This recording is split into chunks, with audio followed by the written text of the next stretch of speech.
The institute of cost accountant of India દ્વારા December 2025માં લેવાયેલી CMA foundation પરીક્ષાનું પરિણામ જાહેર થયું. ફરી એકવાર સિમ્પલી શિક્ષા કોચિંગ ક્લાસીસે ઉત્તમ પરિણામ આપ્યું છે. સિમ્પલી શિક્ષા આજે સુરતમાં CMAના કોચિંગમાં ઘણું સારું કામ કરી રહ્યું છે. ત્યારે 7 વર્ષમાં CMA ઇન્ટરમીડિયેટ અને ફાઇનલમાં અહીંયાથી 40 ઓલ ઇન્ડિયા રેન્ક આવ્યા છે. સિમ્પલી શિક્ષા એવું કોચિંગ છે જે ફક્ત CMAનું કોચિંગ ધરાવે છે. એકલું CMA પર ધ્યાન કેન્દ્રિત કરવાના કારણે વર્ષોથી સારું પરિણામ જાળવી રાખવામાં સફળતા મળી છે. તરુણ અગ્રવાલે જણાવ્યું કે સુરતમાં CMAનો ક્રેઝ સતત વધી રહ્યો છે. ત્યારે ડિસેમ્બર 2025ની ફાઉન્ડેશનની પરીક્ષામાં 500 કરતાં વધારે વિદ્યાર્થીઓએ પરીક્ષા આપી. વિદ્યાર્થીઓને તેને પાસ કરવા માટે વધારે પ્રયત્નો કરવાની જરૂર છે, પરંતુ પાસ થનાર વિદ્યાર્થીઓ તરુણ અગ્રવાલે અભિનંદન પણ પાઠવ્યા હતા. સિમ્પલી શિક્ષાના ટોપ 3 જેમાં ધ્વનિલ મિસ્ત્રી 400માંથી 298, હર્ષ ભાટિયા 400માંથી 284, પ્રીત બાવેજા 400માંથી 284. મારું નામ તરુણ અગ્રવાલ છે. સિમ્પલી શિક્ષા કોચિંગ ક્લાસીસનો સંચાલક. આજે CMA ઇન્સ્ટિટ્યૂટ દ્વારા લેવાયેલી ડિસેમ્બર 2025ની ફાઉન્ડેશનની એક્ઝામ્સનું પરિણામ જાહેર થયું છે, જેમાં સુરતનું ખાસું એવું સારું પ્રદર્શન આવ્યું છે. 500 કરતાં વધારે લોકો એક્ઝામ આપેલી, જેમાંથી 80થી 85% લોકો ઉત્તીર્ણ થયા છે.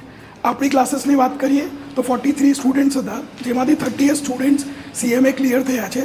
હાઈએસ્ટ આપણા ત્યાંથી 298 છે ધ્વનિલ મિસ્ત્રીના, એના પછી 284 પ્રીત બાવેજા અને હર્ષ ભાટિયા અને 278 પ્રીત જોગાની. સર, આટલું સારું રિઝલ્ટ આપણે દર વર્ષે લાવી શકીએ છીએ.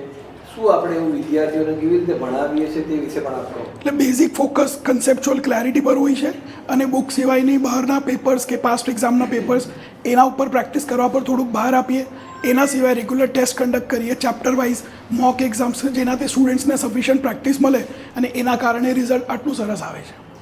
આપણે ભૂતકાળમાં જે રિઝલ્ટ હતા અને આ રિઝલ્ટમાં આપણે શું ફરક દેખાઈ રહ્યો છે? પાસમાં જ્યારે રિઝલ્ટ લોકો CMA કરતા હતા તો મોસ્ટલી લોકો ફાઉન્ડેશન સ્કીપ કરીને BCom પછી ચાલુ કરતા હતા, એટલે ડાયરેક્ટ ઇન્ટરમીડિયેટ ને ફાઇનલમાં અપિયર કરતા હતા. ત્યારે સ્ટુડન્ટ્સની સ્ટ્રેન્થ બહુ ઓછી હતી. એટલે આજે 500 સ્ટુડન્ટ 600 સ્ટુડન્ટ ફાઉન્ડેશન આપે છે, તો આજથી 5 વર્ષ પહેલાં કદાચ 100 સ્ટુડન્ટ હશે કે જે ફાઉન્ડેશનની એક્ઝામ આપતા હશે. એટલે ત્યારની ને અત્યારની જનરેશનમાં સૌથી મોટો એજ ગેપ છે. આજે આ લોકો બધા 17-18 વર્ષના સ્ટુડન્ટ્સ છે. પહેલાં જ લોકો BCom પછી કરતા હતા, તો એવરેજ 21-22ની એજ પર એ લોકો CMA સ્ટાર્ટ કરે. આપણે સર ભવિષ્યમાં આ છોકરાઓનું ભવિષ્ય કેવું, એ લોકોને સર્વિસમાં કે એનો ગ્રોથ કેવો છે?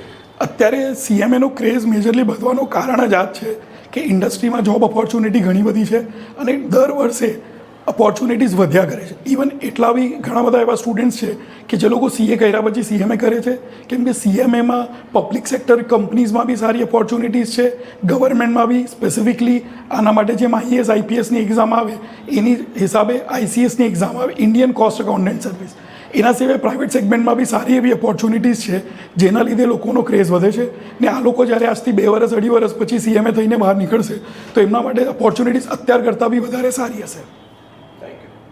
મારું નામ હર્ષ ભાટિયા છે ને મારા CMA ફાઉન્ડેશનમાં હમણાં 284 રિઝલ્ટ આવ્યું છે.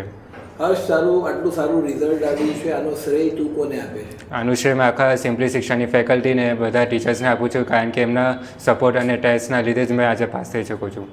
આ CMA કરવાનું તને વિચાર ક્યાંથી આવ્યો? આનું વિચાર તો મને ઓનલાઈન જોઈને આવેલું, કે જે CMA વારામાં ખબર પડેલી મને ત્યારે મને આવેલું. તરુણ સરને ત્યાં સિમ્પલી શિક્ષામાં જ કરવું છે એવું કેવી રીતે તે નક્કી કર્યું? એનું નક્કી તો મને 2-3 રિકમેન્ડેશનથી મેં નક્કી કરેલું. આખું વર્ષ તે અહીંયા તું ભણ્યો, કેવું લાગ્યું અને તને કેવો સહકાર રહ્યો અહીંયા? અહીંયા કાફી સપોર્ટ રહેલું ને બધા ડાઉટ્સ ક્લિયર કરેલા, ટાઈમ ટુ ટાઈમ બધા ચેપ્ટર વાઇઝ ટેસ્ટ લીધેલી, એના લીધે મને કાફી ઇઝીલી ક્લિયર કરી શક્યું. આગળ શું બનવા માંગે છે તું? આગળ મેં CMA ક્લિયર કરવા માગું છું. મારું નામ પ્રીત જોગાણી છે અને આજે ફાઉન્ડેશનમાં મારા 278 આવ્યા છે માર્ક્સ. દીપ, આ તારું જે રિઝલ્ટ આવ્યું છે એનો તું શ્રેય કોને આપે? હું આખા સિમ્પલી શિક્ષાને આપું છું.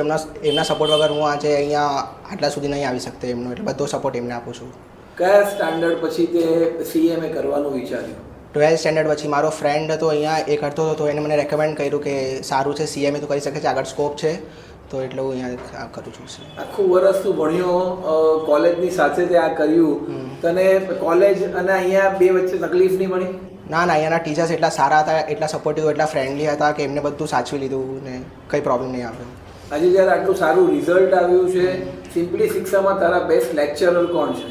સિમ્પલી શિક્ષા બે લેક્ચર તો લીના મેમ જ છે. એમનું એ જે રીતે કોમેડી જેટલું ભણાવતા હતા, જે રીતે એટલા ફ્રેન્ડલી હતા, એટલું કોઈ નહીં હતું. આગળ શું બનવા માંગે છે તું? આગળ CMA બનીને જો ફિલ્ડ હજી કંઈ ડિસાઇડ નથી કર્યું, પણ CMA બની જાઉં પછી આગળનું વિચારીશ. જે છોકરાઓ પોતાની ફિલ્ડ સિલેક્ટ કરવામાં ગૂંચવણ અનુભવે છે એ લોકોને તું શું મેસેજ પાઠવવા માંગે? એ લોકોને એટલું જ કહું છું કે હમણાં તમે જે ભણો છો એના પર ફોકસ કરો. આગળ બહુ બધી લાઈન તમારા માટે ઓપન જ છે. તો એકવાર તમે CMA બની જાઓ પછી તમે બધાની ગાઈડલાઇન્સ લો અને પછી તમે ડિસિઝન લો કે તમારે શું કરવું છે. माई सेल्फ रिया पुंगलिया. मेरे को CMA फाउंडेशन में 226 मार्क्स आए हैं CMA फाउंडेशन एग्ज़ाम में.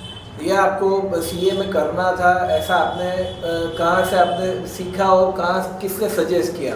ये मेरी सिस्टर ने सजेस्ट किया. वो खुद CMA फाइनलिस्ट है, तो उसने मेरे को रेकमेंड किया कि सिंपली शिक्षा से करना. वहाँ के टीचर्स बहुत अच्छे हैं. तरुण सर ने बहुत सपोर्ट किया है, बहुत मोटिवेट किया है, इसलिए ये स्टेप लेने के लिए मैं इस ट्यूशन में आई. और हाँ, ये सच हुआ है कि सर ने बहुत सपोर्ट किया है, बहुत मोटिवेट किया है कि तुम करो और तुम बहुत आगे तक जा सकते हो. CMA में ऐसा आपने क्या देखा कि जिसकी वजह से आपने CMA सिलेक्ट किया? CMA में मेन ऐसा है कि उसमें थोड़ा टाइम एज कंपैरेटिवली दूसरे कोर्स से काफ़ी अलग है. उसमें टाइम भी बहुत कम है और ना स्कोप बहुत आगे अच्छा है. उनका पैकेज भी बहुत अच्छा है और उसमें सीखने को भी बहुत कुछ मिलता है. CMA के साथ आप अभी क्या कर रही हो? करंटली मैं सिर्फ CMA कर रही हूँ और कॉलेज का फर्स्ट ईयर मतलब BCom चल रहा है मेरा साथ में. आप भविष्य में क्या बनना चाहती हो, क्या करना चाहती हो? करंटली मेरा सिर्फ CMA परस्यू करने का है. एंड इफ़ आगे वो हो गया तो I haven't decided it yet, but if अच्छा हुआ तो I will approach for CFA. પ્રીત જોગાણી 400માંથી 278નો સમાવેશ